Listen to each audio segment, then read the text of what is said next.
कहानी के दिल में है दो लोग, एक छोटा सा बच्चा हामिद जो अनाथ है और उसकी प्यारी दादी अमीना।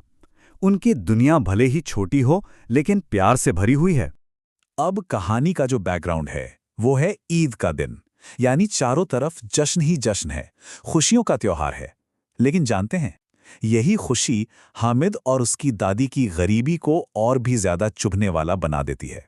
तो होता यह है कि दादी अमीना के पास ना हामिद को मेले के लिए देने को सिर्फ 3 पैसे हैं। जरा सोचिए, बस 3 पैसे, यही उनकी पूरी जमा पूंजी है। ये छोटी सी रकम उनकी हालत के बारे में बहुत कुछ कह जाती है। तो अब हामिद अपने दोस्तों के साथ पहुंचता है उस मेले में, जो एकदम चहल पहल से भरा है। चारों तरफ क्या नहीं है, खिलौने, मिठाइयाँ, झूले, और बस यहीं से कहानी का असली मोड़ शुरू होता है। अब ये जो है ना, ये बहुत दिलचस्प है। देखिए, एक तरफ तो हामिद के दोस्त हैं, वो तो भाई अपने पैसे खिलौनों पर, मिठाइयों पर, झूलों पर, मतलब पूरा मजा लूट रहे हैं। लेकिन हामिद के दिमाग में कुछ और ही चल रहा है। वो सोच रहा है अपनी दादी के बारे में, उनके उन हाथों के बारे में जो रोजाना रोटी बनाते बनाते जल जाते हैं।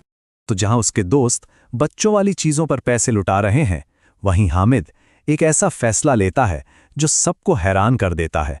एक ऐसा फैसला जो सच में उसकी उम्र से कहीं ज्यादा बड़ा है। तो सवाल यही उठता है कि भाई कोई बच्चा अपने सारे पैसे जो उसे मेले के लिए मिले हों, उससे लोहे का चिमटा क्यों खरीदेगा? मतलब सुनने में ही कितना अजीब लगता है ना। और इस सवाल का जवाब इस कहानी का दिल है। हामिद की इस खरीद के पीछे की वजह है उसकी अपनी दादी के लिए एक बहुत ही गहरा, एक बहुत ही निस्वार्थ प्यार। उसे अपनी खुशी की नहीं, अपनी दादी की तकलीफ की फिक्र है। अब जरा उस पल को सोचिए जब हामिद हाथ में वो चिमटा लिए घर लौटता है और सामने है उसकी दादी। हवा में थोड़ी उम्मीद है और थोड़ा सा डर भी। दादी अमीना के इमोशंस का जो सफर है ना, वो देखने लायक है। सबसे पहले तो उनको गुस्सा आता है कि बच्चे ने कुछ खाया पिया नहीं और ये क्या उठा लाया। फिर उन्हें हैरानी होती है, और फिर जब उन्हें असली वजह पता चलती है, तब जाकर वो सब कुछ समझ जाती हैं और उनका दिल प्यार से पिघल जाता है। और बस उनका सारा गुस्सा हवा हो जाता है। उसकी जगह ले लेते हैं प्यार और गर्व के आंसू। वो समझ जाती हैं कि उनके पोते ने कितना बड़ा त्याग किया है। वो उसे जोर से गले लगा लेती हैं।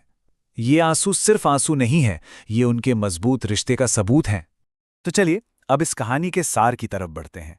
देखते हैं कि ये छोटी सी कहानी हमें जिंदगी के कौन से बड़े सबक सिखाती है, जो आज भी उतने ही जरूरी हैं।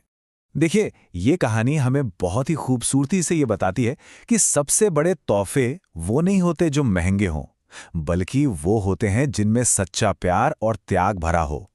ये दिखाती है कि एक बच्चे का दिल कितना पाक और समझदार हो सकता है।